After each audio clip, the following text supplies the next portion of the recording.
ಇನ್ನು preview match ಬಂದ್ಬಿಟ್ಟು Punjab versus R ಪಂಜಾಬದ home ಗ್ರೌಂಡಲ್ಲಿ ಇಲ್ಲಿ ಮಿನಿಮಮ್ ಸ್ಕೋರ್ ಬಂದ್ಬಿಟ್ಟು ಯಾರು 200 ಅಲ್ಲ 200 ಹೊಡೆಯೋ ಚಾನ್ಸಸ್ ಅನ್ನೋದಕ್ಕಿಂತ ಇಲ್ಲಿ ಸಿಕ್ಕಾಪಟ್ಟೆ ಫಸ್ಟ್ ಯಾರು ಟಾಸ್ ಗೆಲ್ತಾರೆ ಅವ್ರು ಮ್ಯಾಚ್ ಗೆಲ್ಲೋ ಚಾನ್ಸಸ್ ಸಿಕ್ಕಾಪಟ್ಟೆ ಇದೆ. ಫಸ್ಟ್ ಬ್ಯಾಟಿಂಗ್ ಆಡೋ ಚಾನ್ಸಸ್ಸು ಯಾರು ಇದು ಮಾಡ್ತಾರೆ ಅವರು ಮ್ಯಾಚ್ ಗೆಲ್ಲೋ ಚಾನ್ಸಸ್ ಸಿಕ್ಕಾಪಟ್ಟೆ ಇದೆ. ಒಟ್ನಲ್ಲಿ ಪಂಜಾಬ್ ಅಂದಾಗೆಲ್ಲ ಫಸ್ಟ್ ಚೇಸ್ ಮಾಡಿಕೊಂಡು ಮ್ಯಾಚ್ನ ಗೆದ್ದವ್ರೆ. ಆರ್ ಅಂದಾಗೆಲ್ಲ ಫಸ್ಟು ಬ್ಯಾಟಿಂಗ್ ಆಡಿ ಮ್ಯಾಚ್ನ ಗೆದ್ಕೊಂಡು ಬರ್ತಿದ್ದಾರೆ. ಪಂಜಾಬ್ ಅವರು ಮ್ಯಾಚ್ನ ಗೆದ್ಕೊಂಡು ಬರ್ತಿದ್ರೆ ರಾಜಸ್ಥಾನದವರು ಮ್ಯಾಚ್ನ ಬರ್ತಿದ್ದಾರೆ. ಇಲ್ಲಿ ಮಿನಿಮಮ್ ಸ್ಕೋರ್ ಬಂದ್ಬಿಟ್ಟು ಏನೋ ಅಂಥದ್ದಿಲ್ಲ ಅನ್ನೋದಕ್ಕಿಂತ ಇಲ್ಲಿ ಮಿನಿಮಮ್ ಯಾರು 220 230 ಹೊಡಿತಾರೆ ಅವ್ರು ಮ್ಯಾಚ್ ಗೆಲ್ಲೋ ಚಾನ್ಸಸ್ ಸಿಕ್ಕಾಪಟ್ಟೆ ಇದೆ. ಏನಾದ್ರು ಲೋ ಸ್ಕೋರ್ ಹೊಡೆದ್ರೆ ಅವರು ಮ್ಯಾಚ್ ಸೋಲೋ ಚಾನ್ಸಸ್ ಸಿಕ್ಕಾಪಟ್ಟೆ ಇದೆ. ಇಲ್ಲಿ ಬ್ಯಾಟಿಂಗ್ ಪಿಚ್ ಅನ್ನೋದಕ್ಕಿಂತ ಪಂಜಾಬ್ ಎಂತ ಬ್ಯಾಟಿಂಗ್ ಪಿಚ್ ಇದ್ರು ತುಂಬ ಚೆನ್ನಾಗಿ ಬ್ಯಾಟಿಂಗ್ನ ಆಡ್ತಾರೆ ಗುರು. ಒಟ್ನಲ್ಲಿ ಇವ್ರು ಆಡಿರೋ ಮ್ಯಾಚ್ಗಳೆಲ್ಲ ಹೈ ಸ್ಕೋರ್ ಮ್ಯಾಚ್. ಹೋದ ಮ್ಯಾಚಲ್ಲಿ TC ವಿರುದ್ಧನೂ ಸಿಕ್ಕಾಪಟ್ಟೆ ಹೈ ಸ್ಕೋರ್ ಆಯಿತು. ಒಟ್ನಲ್ಲಿ ಅದನ್ನ ಸಿಕ್ಕಾಪಟ್ಟೆ ಈಸಿಯಾಗಿ ಚೇಂಜ್ ಮಾಡಿಬಿಟ್ರು ಗುರು. ಒಟ್ಟಿನಲ್ಲಿ ಸೂರ್ಯವಂಶಿ ಆಗಲಿ, ಯಶಸ್ವಿ ಜೈಸ್ವಾಲ್ ಆಗಲಿ, ಶುಭ್ಮನ್ ರೆಡ್ಡಿ ಆಗಲಿ, ಇವ್ರು 3 ಜನರಲ್ಲಿ ಒಬ್ಬರು ಕ್ಲಿಕ್ ಆದರೂ ಮ್ಯಾಚ್ ನೆಕ್ಸ್ಟ್ ಲೆವೆಲ್ ಇರುತ್ತೆ. ಈ ಕಡೆ ಶ್ರೇಯಸ್ ಅಯ್ಯರ್ ಮತ್ತು ಮಾರ್ಕಸ್ ಸ್ಟೋನಿಸ್ ಆಗಲಿ ಒಟ್ನಲ್ಲಿ ಒಟ್ನಲ್ಲಿ ರಾಜಸ್ಥಾನಲ್ಲಿ ಒಟ್ನಲ್ಲಿ ಪಂಜಾಬ್ ಅವರು ಬ್ಯಾಟಿಂಗ್ ವಿಚಾರದಲ್ಲಿ ತುಂಬ ಚೆನ್ನಾಗಿ ಕಾಣ್ತಿದ್ದಾರೆ.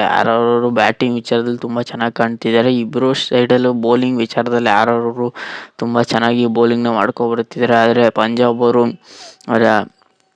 ಅಂತ ಹೇಳ್ಕೊಳ್ಳೋ ಬೌಲಿಂಗ್ ಕಾಣ್ತಿಲ್ಲ. ಒಟ್ಟಿನಲ್ಲಿ ಪಂಜಾಬ್ ಅವರು ಬ್ಯಾಟಿಂಗ್ ಮೇಲೆ ಸಿಕ್ಕಾಪಟ್ಟೆ ಡಿಪೆಂಡೆಂಟ್ ಆಗಿ ಕಾಣ್ತಿದ್ದಾರೆ ಅಂತ ನನಗೇನು ಕಾಣಿಸ್ತಿದೆ ಗುರು. ಒಟ್ಟಿನಲ್ಲಿ ಈ ಮ್ಯಾಚ್ ಎಲ್ಲಪ್ಪ ನಡೆಯುತ್ತೆ ಅಂದರೆ ಇದು ಪಂಜಾಬ್ ಹೋಮ್ ಗ್ರೌಂಡಲ್ಲೇ ನಡೆಯುತ್ತೆ ಗುರು. ಒಟ್ಟಿನಲ್ಲಿ ಟೀಮಲ್ಲಿ ಯಾರ್ಯಾರಪ್ಪ ಇರ್ತಾರೆ ಅಂದರೆ ಇಲ್ಲಿ ಶ್ರೇಯಸ್ ಅಯ್ಯರ್ ಇರ್ತಾರೆ. ಶ್ರೇಯಸ್ ಅಯ್ಯರ್ ಇಲ್ಲಿ ಕ್ಯಾಪ್ಟನ್ಸಿನ ತಗೊಳ್ತಾರೆ.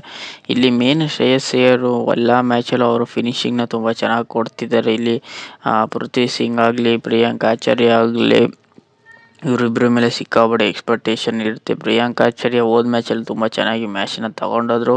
ಇವರಿಬ್ಬರು ಪಾರ್ಟ್ನರ್ಶಿಪ್ಪು ಸಿಕ್ಕಾಪಟ್ಟೆ ಇಂಪ್ಯಾಕ್ಟ್ ಆಗೇ ಆಗುತ್ತೆ. ಇಲ್ಲಿ ಶ್ರೇಯಸ್ ಅಯ್ಯರ್ ಅಷ್ಟೇ. ಶಶಾಂಕ್ ಸಿಂಗು ಸಿಕ್ಕಾಪಟ್ಟೆ ಕ್ಯಾಚ್ಗಳಲ್ಲಿ ಫೀಲ್ಡಿಂಗ್ ವಿಚಾರದಲ್ಲಿ ತೀರಾ ಹೊಸ್ಟಾಗಿ ಆಡ್ತಿದ್ದಾರೆ. ಬ್ಯಾಟಿಂಗ್ ವಿಚಾರದಲ್ಲಿ ತುಂಬ ಚೆನ್ನಾಗಿ ಆಡ್ತಿದ್ದಾರೆ. ಮಾರ್ಕಸ್ ಸ್ಟೋನಿಸ್ ಇದ್ದಾರೆ ಇಲ್ಲಿ ಆಲ್ರೌಂಡರ್ ವಿಚಾರದಲ್ಲಿ. ಇಲ್ಲಿ ಮಾರ್ಕೋ ಯಾನ್ಸನ್ ಬೌಲಿಂಗ್ ವಿಚಾರದಲ್ಲಿ ಟಾಪ್ ನಾಚು. ಇಲ್ಲಿ ವಿಜಯ್ ಕುಮಾರ್ ಇದ್ದಾರೆ ಮತ್ತು ಅಶ್ವಥ್ ಸಿಂಗ್ ಇದ್ದಾರೆ. ಇಲ್ಲಿ ರೇಂಜರ್ ಚಾಲ್ ಇದ್ದಾರೆ. ಮೇನು ಇಲ್ಲಿ ಪಂಜಾಬ್ ಅವರು ಬೌಲಿಂಗ್ ವಿಚಾರದಲ್ಲಿ ತುಂಬ ಚೆನ್ನಾಗಿ ಕಾಣ್ತಿದ್ದಾರೆ. ಬ್ಯಾಟಿಂಗ್ ವಿಚಾರದಲ್ಲೂ ಅಷ್ಟೇ. ಈ ಮ್ಯಾಚ್ನ ಅವರು ಗೆಲ್ಲಬೇಕಂದ್ರೆ ಸಿಕ್ಕಾಪಟ್ಟೆ ಕಷ್ಟ ಆಗೋ ಚಾನ್ಸಸ್ ಸಿಕ್ಕಾಪಟ್ಟೆ ಇದು ಕಾಣ್ತಿದೆ ಗುರು. ಒಟ್ಟಿನಲ್ಲಿ ಪಂಜಾಬ್ ಒಂದು ಸೈಡ್ ಮಾಡಿಬಿಡ್ತಾರೆ. ತೀರಾ ಹೈ ಸ್ಕೋರ್ ಆದರೂ ಒಂದು ಸೈಡ್ ಮಾಡಿಕೊಂಡು ಮ್ಯಾಚ್ನ ಬೇಗ ಗೆದ್ದುಬಿಡ್ತಾರೆ ಗುರು. ಅದರಿಂದನೇ ಅಡ್ವಾಂಟೇಜ್ ಸಿಕ್ಕಾಪಟ್ಟೆ ಇದೆ ಪಂಜಾಬ್ ಕಡೆ ಗುರು. ಒಟ್ಟಿನಲ್ಲಿ ರಾಜಸ್ಥಾನ್ ಟೀಮಲ್ಲಿ ಯಾರ್ಯಾರಪ್ಪ ಇರ್ತಾರೆ ಅಂದರೆ ಟೀಮಲ್ಲಿ ಇಲ್ಲಿ ಸೂರ್ಯವಂಶಿ ಇರ್ತಾರೆ, ಯಶಸ್ವಿ ಜೈಸ್ವಾಲ್ ಇರ್ತಾರೆ, ಮತ್ತು ರಿಯಾಂಕ್ ಪರಾಗ್ ಇರ್ತಾರೆ, ಶುಭ್ಮನ್ ರೆಡ್ಡಿ ಇರ್ತಾರೆ, ಮತ್ತು ರವೀಂದ್ರ ಜಡೇಜಾ ಮೇಲೆ ಸಿಕ್ಕಾಪಟ್ಟೆ ಎಕ್ಸ್ಪೆಕ್ಟೇಷನ್ ಇರುತ್ತೆ. ಅವರು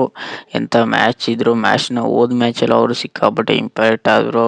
ಮಿನಿಮಮ್ ಕ್ಯಾಮಿಯೋ ಇನ್ನಿಂಗ್ಸ್ ಆಡಿ ಮ್ಯಾಚ್ ಗೆಲ್ಲೋ ಚಾನ್ಸಸ್ ಸಿಕ್ಕಾಪಟ್ಟೆ ಅವ್ರ ಮೇಲೆ ಇದ್ದೇ ಇರುತ್ತೆ. ಜೋಫ್ರಾ ಆರ್ಚರ್ ಇರ್ತಾರೆ ಮತ್ತು ದೇಶಪಾಂಡೆ ಇರ್ತಾರೆ. ಇವರು ಸಂದೀಪ್ ಶರ್ಮಾ ಅಂತ ಹೇಳ್ಕೊಳ್ಳೋ ವಿಕೆಟ್ಗಳನ್ನ ಆಡ್ತಿಲ್ಲ ಮತ್ತು ಓವರ್ಗಳನ್ನ ತುಂಬ ಚೆನ್ನಾಗಿ ಮಾಡ್ತಿದ್ದಾರೆ. ಒಟ್ಟಿನಲ್ಲಿ ಇವರಿಂದ ವಿಕೆಟ್ ಎಕ್ಸ್ಪೆಕ್ಟೇಷನ್ ತುಂಬ ಚೆನ್ನಾಗಿರುತ್ತೆ ಅಂತ ನಾನಂತೂ ಅಂದ್ಕೊಂಡಿದ್ದೀನಿ. ಒಟ್ಟಿನಲ್ಲಿ ಯಶಸ್ವಿ ಜೈಸ್ವಾಲ್, ಸೂರ್ಯಕುಮಾರ್ ಯಾದವ್ ಯಶಸ್ವಿ ಜೈಸ್ವಾಲ್ ಮತ್ತು ಸೂರ್ಯವಂಶಿ ಇವರಿಬ್ಬರಲ್ಲಿ ಒಬ್ಬರನ್ನು ಔಟ್ ಮಾಡಲಿಲ್ಲ ಅಂದ್ರೆ ಸಿಕ್ಕಾಪಟ್ಟೆ ಕಷ್ಟ ಆಗೋ ಚಾನ್ಸಸ್ ಸಿಕ್ಕಾಪಟ್ಟೆ ಇದೆ. ಮೇನು ಸೂರ್ಯವಂಶಿ ಮೇಲೆ ಸಿಕ್ಕಾಪಟ್ಟೆ ಎಕ್ಸ್ಪೆಕ್ಟೇಷನ್ ಅಂತ ಇದ್ದೇ ಇರುತ್ತೆ. ಹೋದ ಮ್ಯಾಚು ತುಂಬ ಚೆನ್ನಾಗಿ ಆಡಿದ್ರು, ಈ ಮ್ಯಾಚು ತುಂಬ ಚೆನ್ನಾಗಿ ಆಡ್ತಾರೆ ಅಂತ ಅಂದ್ಕೊಂಡಿದ್ದೀನಿ.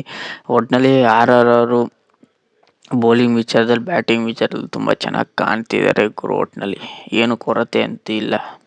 ಪಂಜಾಬ್ ವರ್ಸಸ್ ರಾಜಸ್ಥಾನ್ ಇದೇ ಸ್ಟಾರ್ಟ್ ನೋಡೋದಾದ್ರೆ ಇಲ್ಲಿ 30 ಮ್ಯಾಚಲ್ಲಿ ಪಂಜಾಬ್ ಅವರು 13 ಮ್ಯಾಚ್ ಗೆದ್ದಿದ್ರೆ ರಾಜಸ್ಥಾನದವರು 17 ಮ್ಯಾಚ್ನ ಗೆದ್ದವ್ರೆ. ಲೋ ಸ್ಕೋರ್ ವಿಚಾರದಲ್ಲಿ ಪಂಜಾಬ್ ಅವರು 223 ಹೊಡೆದಿದ್ದಾರೆ ಲೋ ಸ್ಕೋರ್ ವಿಚಾರದಲ್ಲಿ. ಹೈ ಸ್ಕೋರ್ ವಿಚಾರದಲ್ಲಿ 223 ಹೊಡೆದಿದ್ದಾರೆ. ಲೋ ಸ್ಕೋರ್ ವಿಚಾರದಲ್ಲಿ ಪಂಜಾಬ್ ಅವರು 124 ಹೊಡೆದವ್ರೆ. ಹೈ ಸ್ಕೋರ್ ವಿಚಾರದಲ್ಲಿ ರಾಜಸ್ಥಾನದವರು 226 ಹೊಡೆದಿದ್ರೆ ರಾಜಸ್ಥಾನದವರು ಲೋ ಸ್ಕೋರ್ ವಿಚಾರದಲ್ಲಿ 112 ರನ್ ಹೊಡೆದವ್ರೆ. ಒಟ್ನಲ್ಲಿ ಪಂಜಾಬ್ ವರ್ಸಸ್ ರಾಜಸ್ಥಾನ ಅಂದಾಗ ರಾಜಸ್ಥಾನದವರು ಅವಾಗಿರೋ ಟೀಮೇ ಬೇರೆ, ಪಂಜಾಬ್ ಅವರು ಈಗಿರೋ ಟೀಮೇ ಬೇರೆ. ಯಾವುದೋ ಮ್ಯಾಚ್ನ ಪಂಜಾಬ್ ಅವರು ಸೋತೆ ಬರ್ತಿದ್ರೆ, ರಾಜಸ್ಥಾನದವರು ಮ್ಯಾಚ್ನ ಗೆದ್ಕೊ ಬರ್ತಿದ್ದಾರೆ. ಇಲ್ಲಿ ಪಂಜಾಬ್ ವರ್ಸಸ್ ರಾಜಸ್ಥಾನದಾಗ ಹೇಳೋದು ಹೆಡ್ ಸ್ಟಾರ್ಟ್ ವಿಚಾರದಲ್ಲಿ, ಪೇಪರ್ ವಿಚಾರದಲ್ಲಿ ಪ್ರಾಕ್ಟಿಕಲಿ ಪಂಜಾಬ್ ಅವರು ಎದ್ದು ಕಾಣಿಸ್ತಿದ್ದಾರೆ. ಒಟ್ಟಿನಲ್ಲಿ ಥಿಯರಿಕಲ್ ಆಗಿ ಪಂಜಾಬ್ ಅವರು ತುಂಬ ಚೆನ್ನಾಗಿ, ರಾಜಸ್ಥಾನದವರು ತುಂಬ ಚೆನ್ನಾಗಿ ಕಾಣ್ತಿದ್ದಾರೆ ಗುರು. ಒಟ್ನಲ್ಲಿ ಪಂಜಾಬ್ ವರ್ಸಸ್ ರಾಜಸ್ಥಾನದಾಗ ಯಾರು ಗೆಲ್ತಾರೆ ಅನ್ನೋದು ಹೇಳೋದು ತುಂಬ ಕಷ್ಟ. ಯಾಕೆಂದರೆ ಪಂಜಾಬ್ ಅವರು ಒಂದು ಸೈಡ್ ಮ್ಯಾಚ್ನ ಮಾಡೋಕ್ಕೆ ನೋಡ್ತಿದ್ರೆ, ಇಲ್ಲಿ ರಾಜಸ್ಥಾನದವರು ಚೇಸ್ ಮಾಡಿಕೊಂಡು ಮ್ಯಾಚ್ನ ಗೆದ್ಕೊ ಬರ್ತಿದ್ದಾರೆ. ಪಂಜಾಬ್ ಅವರು ಚೇಸಲ್ಲೂ ಗೆದ್ಕೊ ಬರ್ತಿದ್ದಾರೆ, ಮತ್ತು ಫಸ್ಟ್ ಬ್ಯಾಟಿಂಗಲ್ಲೂ ಮ್ಯಾಚ್ನ ಸಿಕ್ಕಾಪಟ್ಟೆ ಹೈ ಸ್ಕೋರ್ನ ಇಂಪ್ಯಾಕ್ಟ್ ಮಾಡ್ತಿದ್ದಾರೆ. ಒಟ್ಟಿನಲ್ಲಿ ನನ್ನ ಪ್ರಕಾರ ರಾಜಸ್ಥಾನದವರು ಕೊನೆವರೆಗೂ ಮ್ಯಾಚ್ನ ತಗೊಂಡು ಹೋಗೋ ಚಾನ್ಸಸ್ ಸಿಕ್ಕಾಪಟ್ಟೆ ಇದೆ. ಯಾಕೆಂದರೆ ವೈಭವ್ ಸೂರ್ಯವಂಶಿ ಆಗಲಿ ಬ್ಯಾಟಿಂಗ್ ವಿಚಾರದಲ್ಲಿ ತುಂಬ ಚೆನ್ನಾಗಿ ಕಾಣ್ತಿದ್ದಾರೆ. ಒಂದೊಂದು ಮ್ಯಾಚ್ ಯಶಸ್ವಿ ಜೈಸ್ವಾಲ್ ಅಂತ ಹೇಳ್ಕೊಂಡು ರನ್ ಹೊಡೆದಿಲ್ಲ. ಈ ಮ್ಯಾಚು ಸಿಕ್ಕಾಪಟ್ಟೆ ರನ್ ಹೊಡೆಯೋ ಚಾನ್ಸಸ್ ಸಿಕ್ಕಾಪಟ್ಟೆ ಇದೆ ಅಂತ ಎದ್ದು ಕಾಣ್ತಿದೆ. ಒಟ್ಟಿನಲ್ಲಿ ರವೀಂದ್ರ ಜಡೇಜಾ ಆಗಲಿ, ಜೋಫ್ರಾ ಆರ್ಚರ್ ಆಗಲಿ ಬೌಲಿಂಗ್ ವಿಚಾರದಲ್ಲಿ ತುಂಬ ಚೆನ್ನಾಗಿ ಕಾಣ್ತಿದ್ದಾರೆ. ಬ್ಯಾಟಿಂಗ್ ವಿಚಾರದಲ್ಲಿ ರಾಜಸ್ಥಾನದವರು ತುಂಬ ಚೆನ್ನಾಗಿ ಕಾಣ್ತಿದ್ದಾರೆ. ಒಟ್ಟಿನಲ್ಲಿ ಬೌಲಿಂಗ್ ವಿಚಾರದಲ್ಲಿ ರಾಜಸ್ಥಾನದವರು ಒಂಚೂರು ತುಂಬ ಚೆನ್ನಾಗಿ ಮೇಲ್ಗೈ ಕಾಣಿಸ್ಕೊಂಡ್ರೆ, ಇಲ್ಲಿ ಬ್ಯಾಟಿಂಗ್ ವಿಚಾರದಲ್ಲಿ ಪಂಜಾಬ್ ಅವರು ಯಾವುದೇ ಸಿಚುವೇಷನ್ನಲ್ಲಿ ಮ್ಯಾಚ್ನ ಈಸಿಯಾಗಿ ಮ್ಯಾಚ್ನ ಗೆದ್ದುಬಿಡ್ತಾರೆ ಗುರು ಅಂತ ನನಗೇನೋ ಕಾಣಿಸ್ತಿದೆ. ಒಟ್ಟಿನಲ್ಲಿ ಪಂಜಾಬ್ ವರ್ಸಸ್ ರಾಜಸ್ಥಾನದ ಸಿಕ್ಕಾಪಟ್ಟೆ ಟಕ್ಕರ್ ಕೊಡ್ತಾರೆ, ಡಾಮಿನೇಟ್ ಮಾಡೋ ಚಾನ್ಸಸ್ ಸಿಕ್ಕಾಪಟ್ಟೆ ಎದ್ದು ಕಾಣ್ತಿದೆ. ಆದರೆ ಪಂಜಾಬ್ ಅವರು ಒಂದು ಸೈಡ್ ಮ್ಯಾಚ್ನ ಮಾಡಿಕೊಂಡು ಯಾವುದೇ ಮ್ಯಾಚ್ ಸೋಲ್ದೇನೆ ಈ ಮ್ಯಾಚ್ನ ಗೆಲ್ತಾರೆ ಅಂತ ನನಗೇನು ಎದ್ದು ಕಾಣಿಸ್ತಿದೆ ಗುರು. ಪಂಜಾಬ್ ವರ್ಸಸ್ ರಾಜಸ್ಥಾನದಲ್ಲಿ ಏನೇ ಹೋಮ್ ಗ್ರೌಂಡ್ ಅಡ್ವಾಂಟೇಜ್ ಇರಲಿ, ಯಾರು 200 ಹೊಡಿತಾರೋ ಅವ್ರ ಮ್ಯಾಚ್ ಗೆಲ್ಲೋ ಚಾನ್ಸಸ್ ಸಿಕ್ಕಾಪಟ್ಟೆ ಇದ್ದೇ ಇರುತ್ತೆ. ಒಟ್ಟಿನಲ್ಲಿ ಪಂಜಾಬ್ ಅವರು ಮ್ಯಾಚ್ನ ಗೆಲ್ತಾರೆ ಅಂತ ನನಗೇನೋ ಕಾಣಿಸ್ತಿದೆ. ಪಂಜಾಬ್ ವರ್ಸಸ್ ರಾಜಸ್ಥಾನದಲ್ಲಿ ಪಂಜಾಬ್ ಅವರು ಈ ಮ್ಯಾಚ್ನ ಗೆಲ್ತಾರೆ ಗುರು ಅಂತ ನನಗೇನೋ ಕಾಣಿಸ್ತಿದೆ. ಆದರೆ ರಾಜಸ್ಥಾನದವರು ಅಷ್ಟು ಈಸಿಯಾಗಿ ಬಿಟ್ಕೊಡೋದಿಲ್ಲ ಅಂತ ನನಗೇನೋ ಅನ್ನಿಸ್ತಿದೆ ಗುರು. ಒಟ್ಟಿನಲ್ಲಿ ಪಂಜಾಬ್ ವರ್ಸಸ್ ರಾಜಸ್ಥಾನದಲ್ಲಿ ಪಂಜಾಬ್ ಗೆಲ್ತಾರೆ ಗುರು. ಈ ವಿಡಿಯೋ ನಿಮ್ಗೇನಾದ್ರು ಇಷ್ಟ ಆಗಿಲ್ಲ, ಲೈಕ್, ಶೇರ್, ಸಬ್ಸ್ಕ್ರೈಬ್ ಮಾಡ್ಕೊಳ್ಳಿ. ಸುಮಾರು ಜನ ಸಬ್ಸ್ಕ್ರೈಬ್ ಮಾಡದೆ ನೋಡ್ತೀರಾ ಗುರು, ಬೇಗ ಸಬ್ಸ್ಕ್ರೈಬ್ ಮಾಡ್ಕೊಳ್ಳಿ, ಬೆಲ್ ಐಕಾನ್ ಆನ್ ಮಾಡಿ ಇಟ್ಕೊಳ್ಳಿ. ಸುಮಾರು ಜನ ಸಬ್ಸ್ಕ್ರೈಬ್ ಮಾಡಲ್ಲ, ಒಂದು ಲೈಕು ಮಾಡಲ್ಲ. ಈ ಮ್ಯಾಚ್ನ ಯಾರು ಗೆಲ್ತಾರೆ ಅಂತ ಕಮೆಂಟ್ ಮಾಡಿ ಗುರು. ಬೇಗ ಶೇರ್ ಮಾಡಿ. ಮುಂದಿನ ವಿಡಿಯೋದಲ್ಲಿ ಬೇಗ ಸಬ್ಸ್ಕ್ರೈಬ್ ಮಾಡ್ಕೊಳ್ಳಿ ಗುರು. 1000 ಸಬ್ಸ್ಕ್ರೈಬ್ ಕಂಪ್ಲೀಟ್ ಮಾಡಿ. IPL ಮುಗಿಸಲಿ 1000 ಸಬ್ಸ್ಕ್ರೈಬ್ನ ಕಂಪ್ಲೀಟ್ ಮಾಡ್ತೀರಾ ಅಂತ ಅಂದ್ಕೊಂಡಿದ್ದೀನಿ. ಈಗ ಮಿನಿಮಮ್ 400 ಹತ್ರ ಬರೋ ಚಾನ್ಸಸ್ ಸಿಕ್ಕಾಬಿಟ್ಟಿದೆ. ಅಟ್ಲೀಸ್ಟ್ 400 ಸಬ್ಸ್ಕ್ರೈಬ್ನಾದ್ರು ಕಂಪ್ಲೀಟ್ ಮಾಡಿ. ಅಟ್ಲೀಸ್ಟ್ ಇವೆರಡರಲ್ಲಿ 1000 ಸಬ್ಸ್ಕ್ರೈಬರು ಇಲ್ಲ 400 ಸಬ್ಸ್ಕ್ರೈಬ್ ಕಂಪ್ಲೀಟ್ ಮಾಡಿ. ಇವೆರಡರಲ್ಲಿ ಒಂದನ್ನು ಮಾಡಿ ಗುರು. ಸುಮಾರು ಜನ ವೀಡಿಯೋ ನೋಡ್ಬಿಡ್ತೀರಾ, ಒಂದು ಸಬ್ಸ್ಕ್ರೈಬ್ ಮಾಡಲ್ಲ. ಫ್ರೀ ಇದೆ ಸಬ್ಸ್ಕ್ರೈಬ್ ಮಾಡೋದು, ಬೇಗ ಸಬ್ಸ್ಕ್ರೈಬ್ ಮಾಡ್ಕೊಳ್ಳಿ ಗುರು. ಬೇಗ ವೀಡಿಯೋ ಬರುತ್ತೆ. ಸಬ್ಸ್ಕ್ರೈಬ್ ಮಾಡ್ಕೊಬಿಟ್ರೆ ನಿಮಗೆ ವೀಡಿಯೋ ನೋಟಿಫಿಕೇಷನ್ ಆನ್ ಮಾಡಿ ಇಟ್ಕೊಬಿಟ್ರೆ ಯಾರು ಮ್ಯಾಚ್ನ ಗೆಲ್ತಾರೆ ಅಂತ 99% ಹೇಳ್ತೀನಿ.